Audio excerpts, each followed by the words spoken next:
I've helped thousands of Etsy sellers get their first few thousand sales at this point. And how do I do that? I take real corporate e-commerce principles and I apply them to Etsy, and that is why we see very strong, consistent results. Today, I'm going to give you actionable and practical steps that you can apply immediately in your shop to see the next 1,000 sales as quickly as possible. My name is Dylan Jarris, and I'm an Etsy seller of 7 years. I've made over $1 million in profit on the platform, and my whole background is actually corporate e-commerce. So I worked for big companies like Zappos and Zulily, and now I have a company of about 25 people where we have taught thousands of Etsy sellers how to scale their businesses with the ultimate Etsy blueprint and one-on-one coaching, which is all based in real e-commerce principles. So the strategies I'm teaching you today are not something that worked for me once, and now I'm showing you what I did, but these are skills and strategies that I learned from working for some big e-commerce giants. So on Etsy, your first 100 sales are the hardest to get. Usually after 100 sales, it becomes a little bit easier. The exception to this is if those 100 sales take you a really long time and they're very drawn out and to the point where you don't actually pick up any momentum. Then that time period from going from 100 sales to 1,000 sales can sometimes be just as arduous. So today I'm going to lay out 5 steps, actionable steps to get your next 1,000 sales as quickly as possible. And these steps have helped people get to their first 100 sales within 34 days of opening their shop. And these also have helped people get to the point where they're getting 250 sales per day about 10 months into having their shop. The key is to not skip any of these steps and to implement them each 100% on every listing. Number 1, this is the foundation of everything I teach. It is about having the right customers to sell to who will give you a consistent order frequency. This approach, it is customer first, product second, because if you're not selling to people with consistent spending, your income will not be consistent. So we are absolutely not going to ever be finding some best sellers that allegedly make $10,000 a month and then thinking we will also make $10,000 a month if we sell that exact same thing. That is a business model of chasing success. And chasing success when you have little to no track record is typically fruitless. So whether you have an Etsy shop already or you're just starting a shop, we want to choose our customers. And if you feel like you're not selling to profitable customers, right now is the time to fix that. So we look to customers who shop on Etsy consistently, even when inflation is up, when the stock market is down.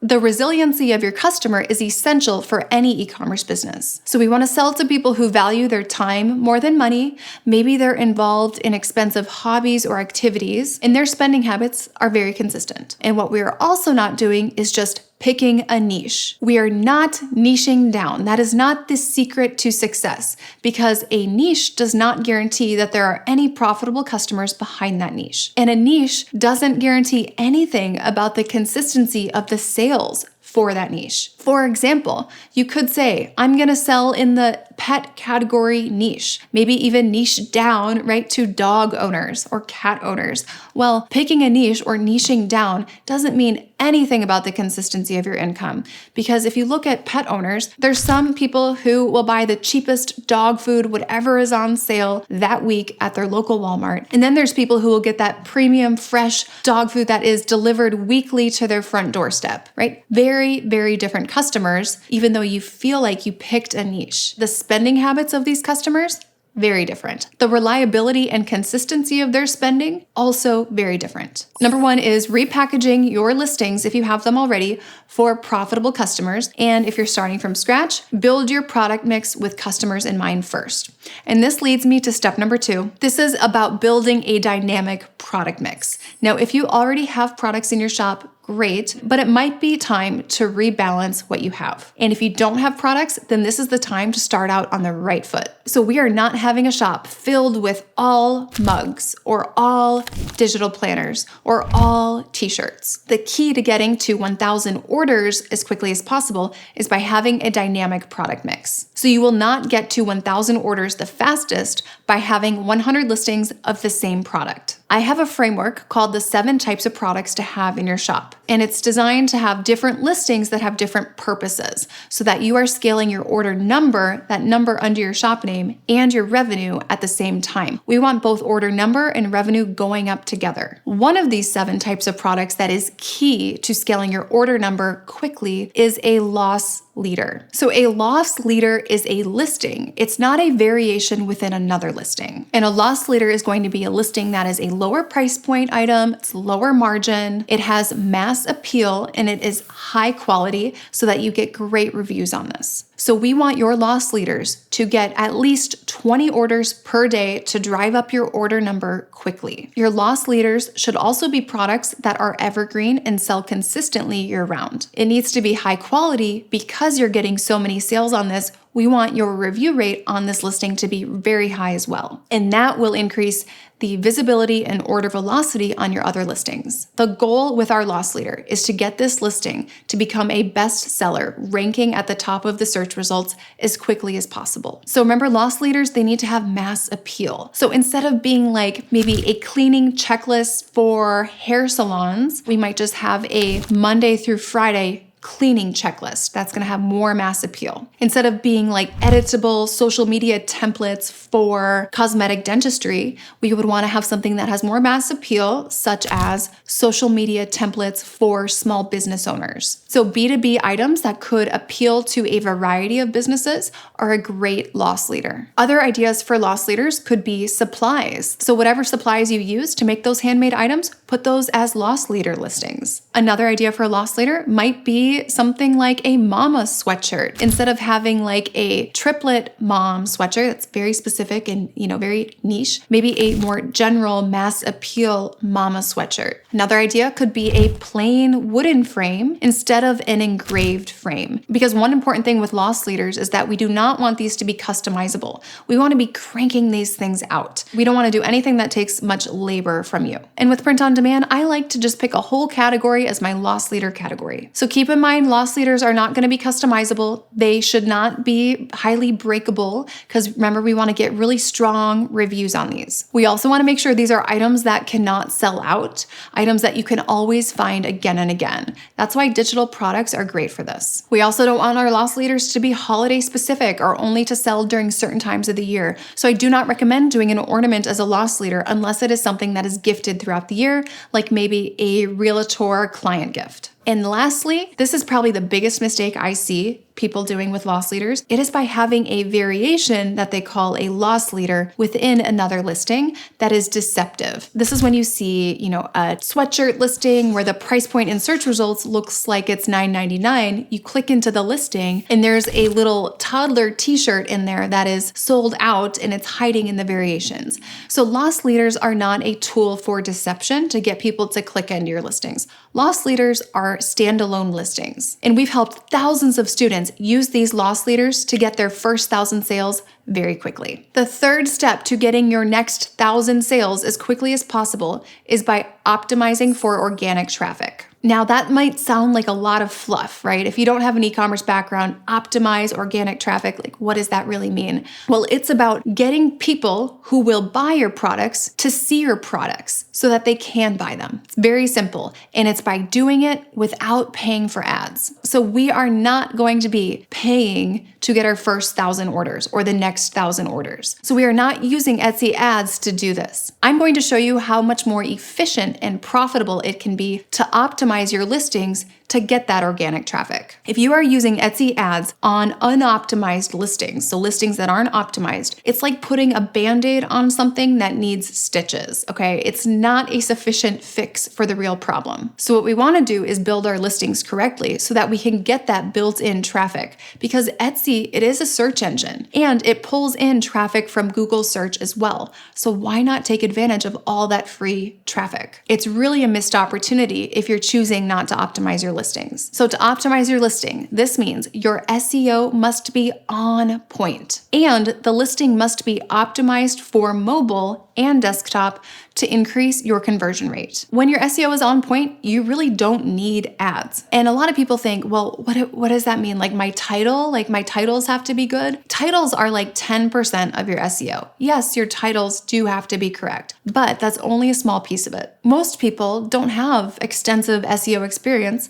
and they usually get SEO wrong the first time. So they're publishing listings that don't really have a fighting chance. Now, the goal with SEO is not to have a pretty title. SEO isn't supposed to be pretty, it's supposed to be functional. So SEO is both having the right keywords, but also structuring them in the right way. And the goal is to show up under as many search results as possible for those relevant keywords. So we want to fit in as many long tail keywords as we can. Now, we are not keyword stuffing. We are not just packing in a bunch of words, as many words as we can. We are having as many complete sets of long tail keywords. Long tail keywords are 3 to 5 words. The way we include more long tail keywords is by having them overlap, and I'm going to show you how we do that. This process has helped thousands of my students see increases over 1,000% in their organic traffic.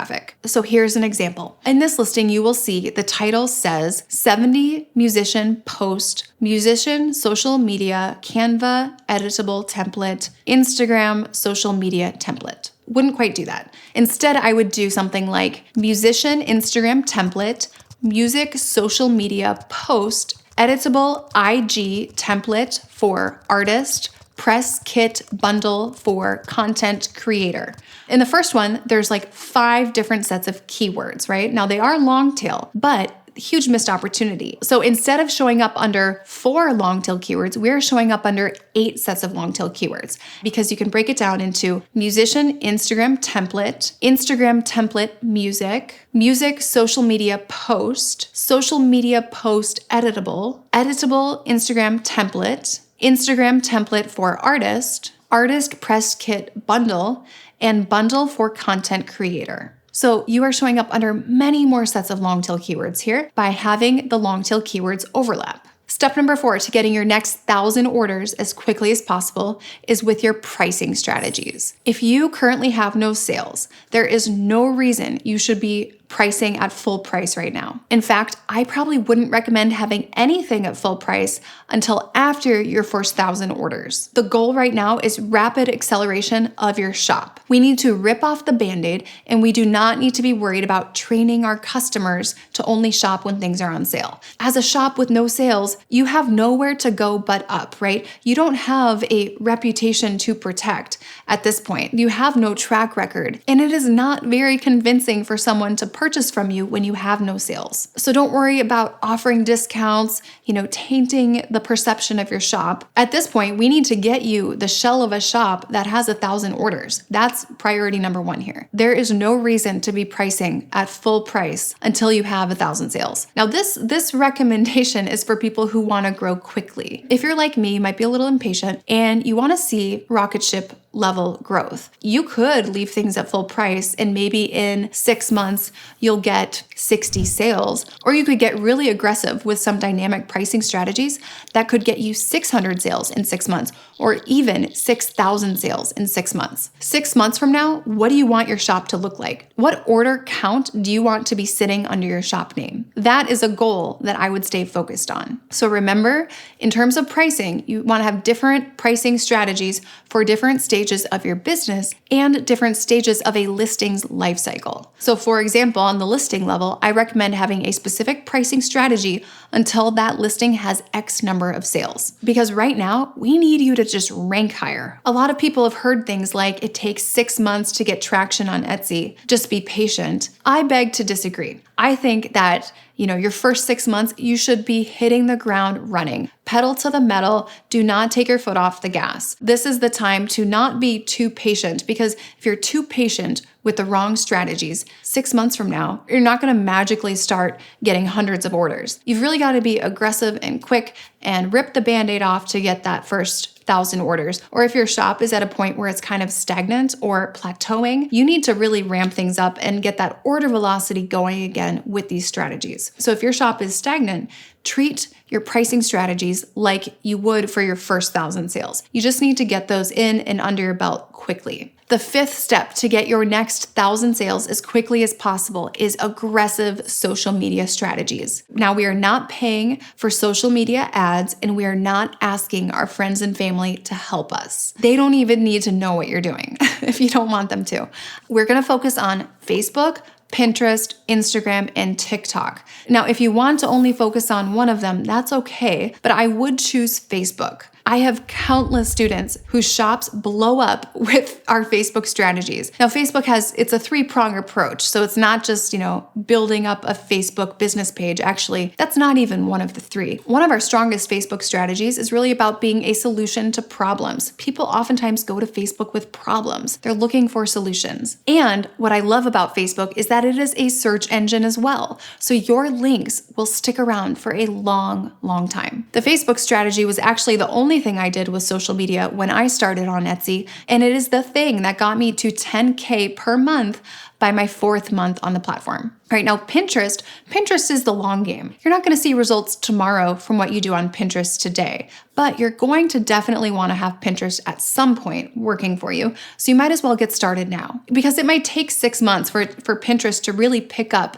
and make a difference in your stats. For me, by year 4, Pinterest had built up so nicely that I was seeing over 100,000 visits to my Etsy shop per year with Pinterest. It was driving over 90% of my social media traffic. And in that year 4, I wasn't even doing anything on Pinterest. That traffic was from things that I had done in year 1 and year 2. So while Pinterest is the long game, I see it as the thing that can get you the most consistent, highest traffic over time. And the best part is that it's free, and with the Google Chrome extension, you can do this really, really fast. Now, moving on to Instagram. Instagram is really a place that we focus on nurturing our current customers. Yes, you can do some lead generation on Instagram for your Etsy shop, but I find that it is really a place to build trust and community with your current customers to get that cult-like following building up. TikTok is a wild one. It is a little bit like shooting in the dark, but there is a big upside. So big upside potential, but it's a lot less calculated to reach that. So if you are willing to spend your time on these platforms, even 20 minutes a day, it can be so valuable. And I've seen with our thousands of students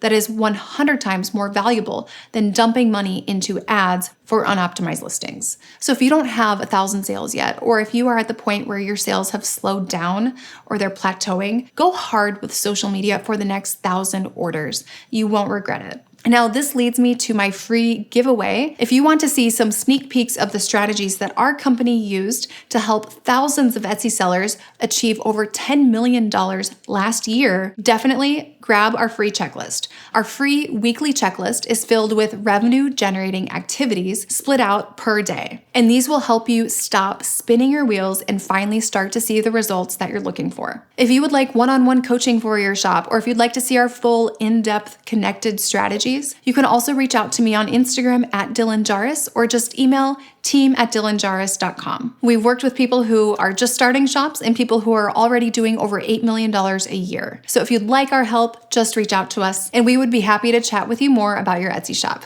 I hope you enjoyed these strategies to get your next 1,000 sales, and I hope to connect with you soon.